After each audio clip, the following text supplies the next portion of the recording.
Good morning students, हिल academy JRF में आपका स्वागत है। अगर आप फर्स्ट टाइम इस चैनल पे आए हो तो इस चैनल को सब्सक्राइब कर लो।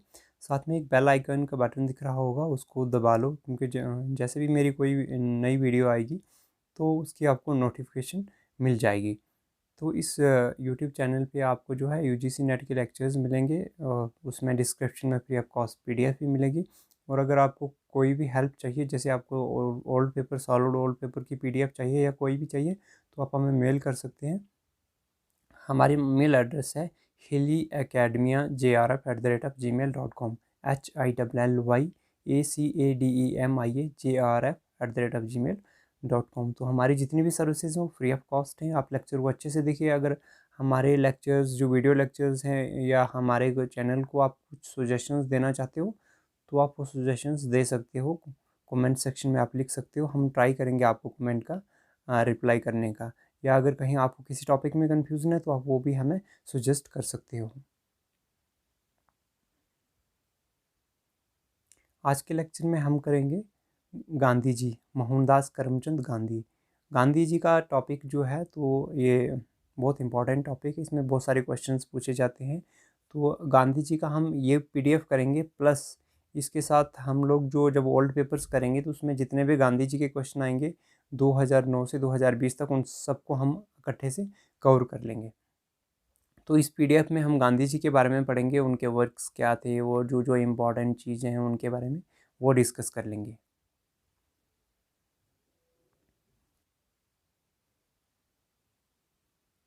आज के लेक्चर में हम लोग कवर करेंगे मोहनदास करमचंद गांधी। गांधी जी का टॉपिक बहुत इंपॉर्टेंट है, बहुत सारे क्वेश्चन इससे आते हैं। तो हम जो गांधी जी का टोटल इसमें करेंगे, एक तो जो इस लेक्चर की पीडीएफ है ये करेंगे, प्लस ओल्ड पेपर, हम जब ओल्ड पेपर्स करेंगे उस टाइम भी हम गांधी जी के 2009 से 2020 तक जितने भी क्वेश्चन पूछे गए हैं उन सबको कवर कर लेंगे। Mohandas Karamchand Gandhi. Mohandas Karamchand Gandhi was born in 1869 इन गुजरात। इनका जन्म कहाँ होता है? गुजरात में होता है और 1869 में होता है।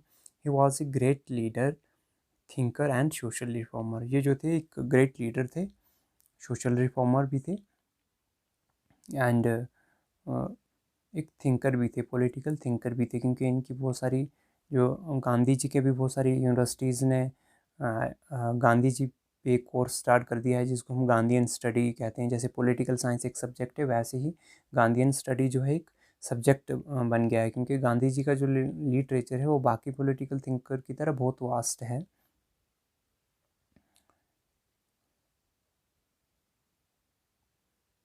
Tagore give him title of Mahatma. तो गांधी जी को जो उस पर महात्मा का टाइटल मिला है वो किसने दिया हुआ है? वो टैगोर ने दिया हुआ है।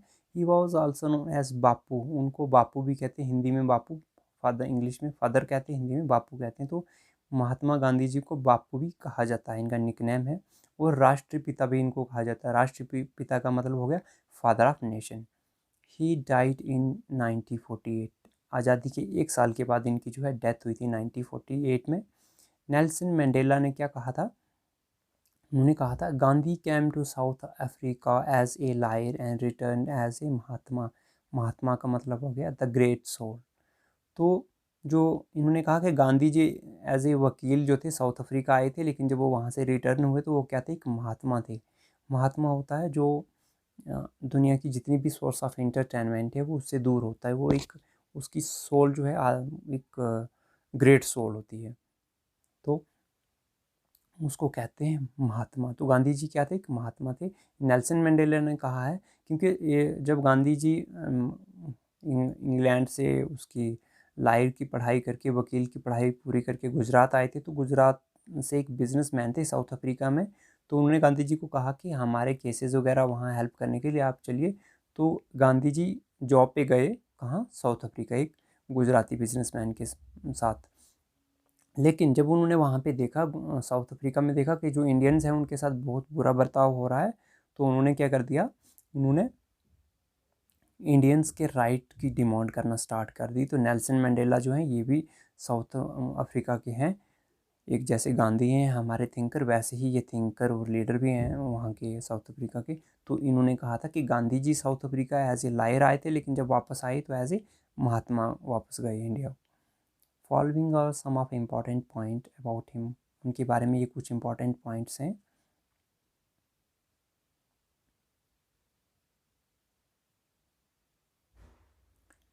Formed phoenix form near Durban, उन्होंने क्या था, एक फोनिक्स फॉर्म जो है एसोसिएशन ये बनाई थी, कहाँ बनाई थी, 1904 में बनाई थी, साउथ अफ्रीका में। फिर he formed Hind Swaraj in 1908 based on Disraeli's England, तो उन्होंने जैसे डिज़रेली का इंग्लैंड कंसेप्ट है वैसे ही उस पर बेस्ड उन्होंने हिंद स्वराज बनाया था 1908 में। फिर साबरमती आश्रम तो इंडिया में ही है, ये तो आपने पढ़ा होगा, साबरमती के बारे में सुना होगा, साबरमती आश्रम तो 1916 में इन्होंने ओपन किया था। फिर चंपारण सत्याग्रह आता है 1917 में। उसके बाद आता है खेदा सत्याग्रह आता है, ये याद रखना, चंपारण पहले हुआ था 1917 में, और खेदा सत्याग्रह जो है गुजरात में, ये 1918 में हुआ था। उसके बाद आता है अहमदाबाद मिल स्ट्राइक। अहमदाबाद मिल स्ट्राइक क्या है कि मिल के जो वर्कर्स थे अहमदाबाद के, तो उन्होंने स्ट्राइक की हुई थी क्योंकि उनका जो पैसे हैं वो इंक्रीज़ नहीं कर रहे थे मिल वाले, तो वहाँ पे गांधी जी ने सपोर्ट किया था वर्कर्स को। तो फर्स्ट टाइम उन्होंने जो हंगर स्ट्राइक है वो फर्स्ट टाइम 1918 में जो है फर्स्ट टाइम हंगर स्ट्राइक की थी। जैसे हमने लोकपाल बिल के टाइम में भी अन्ना हजारे जी को फर्स्ट हंगर स्ट्राइक पे देखा था, तो वो हंगर स्ट्राइक का जो एक इंस्ट्रूमेंट है नॉन वायलेंस का, वो गांधी जी ने फर्स्ट टाइम अहमदाबाद मिल स्ट्राइक के टाइम 1918 में यूज़ किया था। Formed Ahmedabad textile labour association, तो अहमदाबाद टेक्सटाइल लेबर एसोसिएशन बनाई थी उन्होंने 1920 में।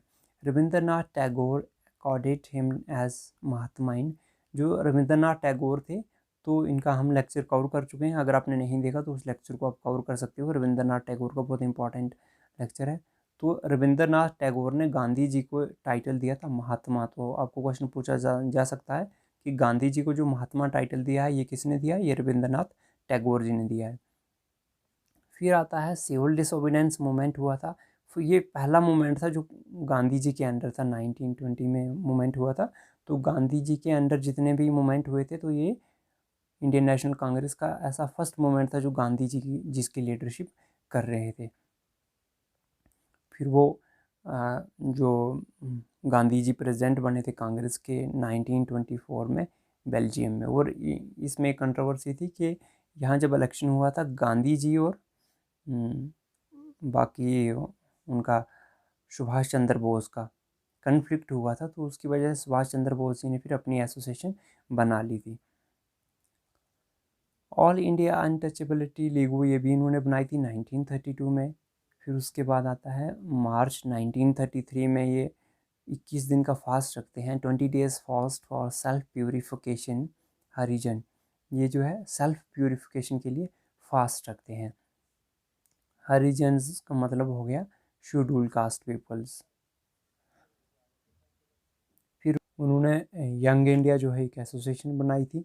उसके बाद आता है इन्होंने वर्ड हरिजन, वर्ड जो है वो शेड्यूल कास्ट पीपल्स के लिए यूज़ किया था। जो हरिजन वर्ड है ये सबसे पहले नारसिंह मेहता एक पोइट थे गुजरात के, तो उन्होंने यूज़ किया था। उसका मतलब होता है, इस वर्ड का मतलब हो गया द चिल्ड्रन ऑफ गॉड। तो गांधी जी ने ये फर्स्ट ऑफ ऑल यूज़ किया था शेड्यूल कास्ट पीपल्स के लिए कि उनके साथ डिस्क्रिमिनेशन हो रहा है, उन्हें शेड्यूल कास्ट पीपल्स ना कहते हुए उन्हें हरिजन नाम दिया था। हरिजन मीन्स के चिल्ड्रन ऑफ गॉड। फिर आता है क्विट इंडिया मूवमेंट। जो क्विट इंडिया मूवमेंट है ये 1942 में लॉन्च किया था गांधी जी के अंडर। तो इस मूवमेंट का जो ये स्लोगन था, नारा था, वो था करो या मरो। ये आपको पूछ सकते हैं जो करो और मरो नारा है ये कौन से मूवमेंट का हुआ है, क्विट इंडिया मूवमेंट का। फिर उन्होंने एक न्यूज़पेपर भी स्टार्ट किया था, न्यूज़पेपर का नाम है Indian opinion. Formed national Indian Congress इन्होंने बनाई थी।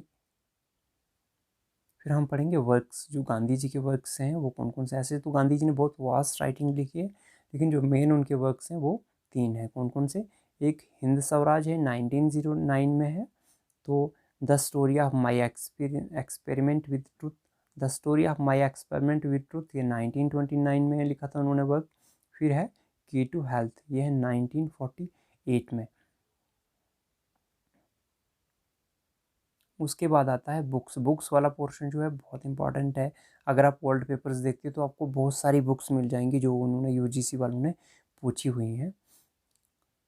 नेट में बहुत सारी बुक्स आई हैं, जैसे मैंने कुछ यहाँ कलेक्ट करके रखी हैं, कुछ ये ओल्ड पेपर से ली हैं, कुछ ऐसे ही सर्च ऑनलाइन सर्च करके इनको टैबलेट किया हुआ है। आप इनको अच्छे से लर्न करना। फर्स्ट बुक है महात्मा गांधीज आइडिया। और जैसे आपने भी देखा होगा जब ये क्वेश्चन पूछते हैं यूजीसी में तो ये लोग हायरार्किकल क्वेश्चन पूछते हैं। जैसे आपको बुक्स दी होंगी ना, आपको विद रिस्पेक्ट टू डेट जो है वो अरेंज करनी होंगी, तो बुक्स के साथ उनकी डेट जो है उनको अच्छे से ध्यान में रखना। जैसे महात्मा गांधीज आइडिया ये 1931 में लिखी है। इसके जो ऑथर हैं वो हैं सी एफ एंड्रयू ऑथर हैं इनके। फिर है द गांधीयन वे, ये 1945 में लिखी गई है। ये जे बी कृपालनी उन्होंने लिखी है। जे बी कृपालनी का आपको याद रखना पड़ेगा, आपसे क्वेश्चन पूछा जा सकता है। जब भारत आज़ाद हुआ तो उस time Congress, Indian national Congress का प्रेसिडेंट कौन था, तो वो थे जे बी कृपालनी। फिर है बुक का नाम सिलेक्शंस फ्रॉम गांधी, ये 1948 में लिखा है। निर्मल कुमार बोस ने लिखी हुई है ये book. Gandhi his life and message for world, ये 1950 में लिखी है। लुइस फिशर, ये बहुत इंपॉर्टेंट थिंकर हैं, सॉरी फिलोसफर हैं, तो जिन्होंने गांधी जी पे काम किया हुआ है। The life of Mahatma Gandhi, ये भी 1950 में, ये भी इन्होंने लिखी है लुइस फिशर ने। फिर आता है गांधी फाइटर विदाउट ए स्वॉर्ड, तो ये लिखी हुई है जेनेटी ईटन। जेनेटी ईटन जो है तो इनकी ये बुक है 1950 में लिखी है। फिर आता है मार्क्स, गांधी और सोशलिज्म, बहुत इंपॉर्टेंट बुक है मार्क्स, गांधी एंड सोशलिज्म। ये राम मनोहर लोहिया ने लिखी है, क्योंकि राम मनोहर लोहिया भी आपके सिलेबस में है, इनको भी हम पढ़ेंगे। बहुरूपी गांधी, ये 1969 में लिखी है। ये लिखी है अनु बंदोपाध्याय। फिर है 8 बुक्स ये होगी, या फिर 9th है गांधीज ट्रूथ, ये 1969 में लिखी है गांधीज ट्रूथ, ये E.H. एरिक्सन ने लिखी हुई है।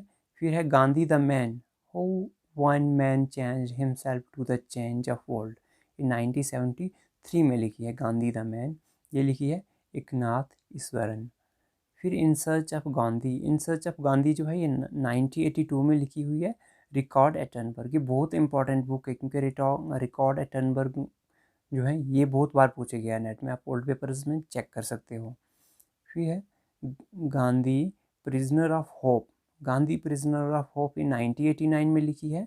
यह जोदित एम ब्राउन थिंकर हैं, इसके राइटर हैं।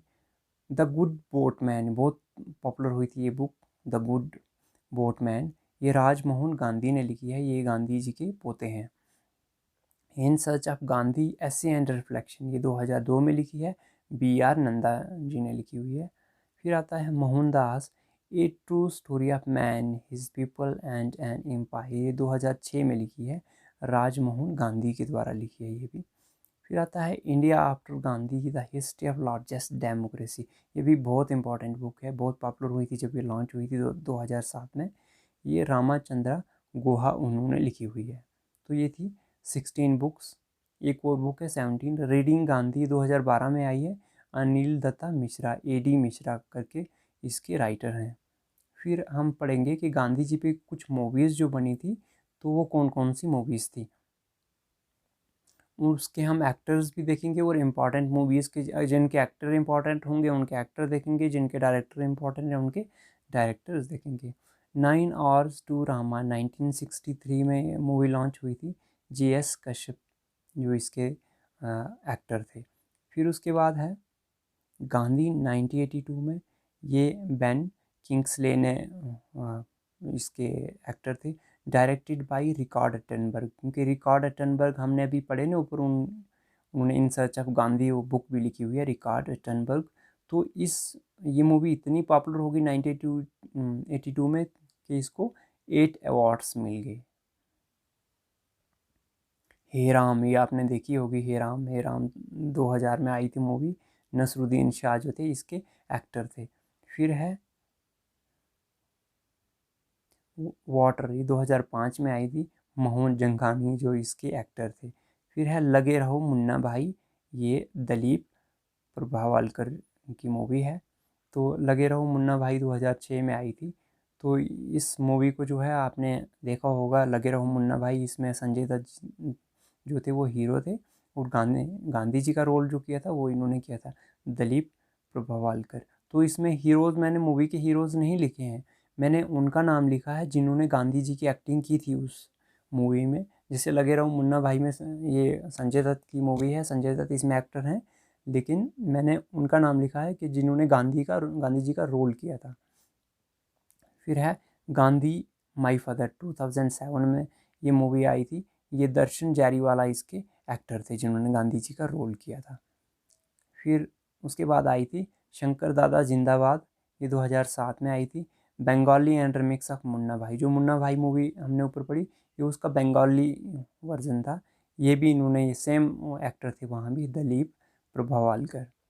फिर डियर हिटलर 2011 में एक मूवी आई थी, इसमें गांधी जी का रोल जो किया था अभिजीत दत्ता ने किया था। वेल बैक गांधी 2014 में आई थी, तो इसका जो है एस कंगराजी इन्होंने इसमें गांधी जी का रोल प्ले किया था, पार्ट प्ले किया था।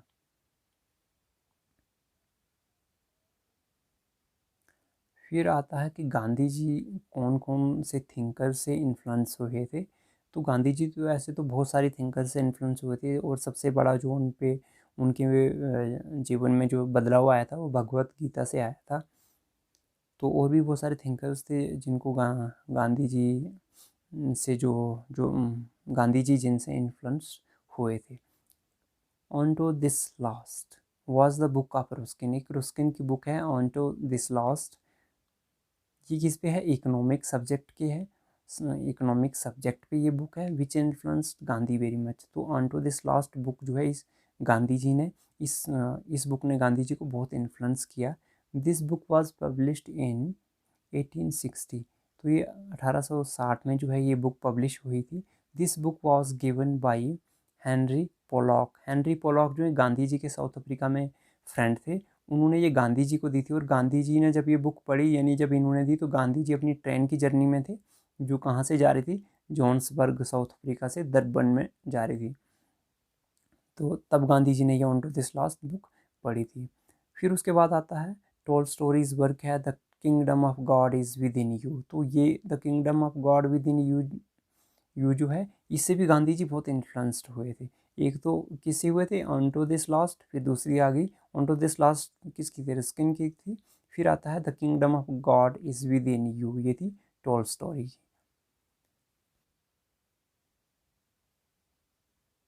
गांधी जी सोक्रेट्स से भी बहुत इन्फ्लुएंस्ड हुए थे। सोक्रेट्स के बारे में आपने पढ़ा होगा, ये जो हमारे फादर ऑफ पॉलिटिकल फिलासफी प्लेटो हैं, तो ये प्लेटो के टीचर थे सोक्रेट्स। तो सोक्रेट्स बहुत अच्छे टीचर थे।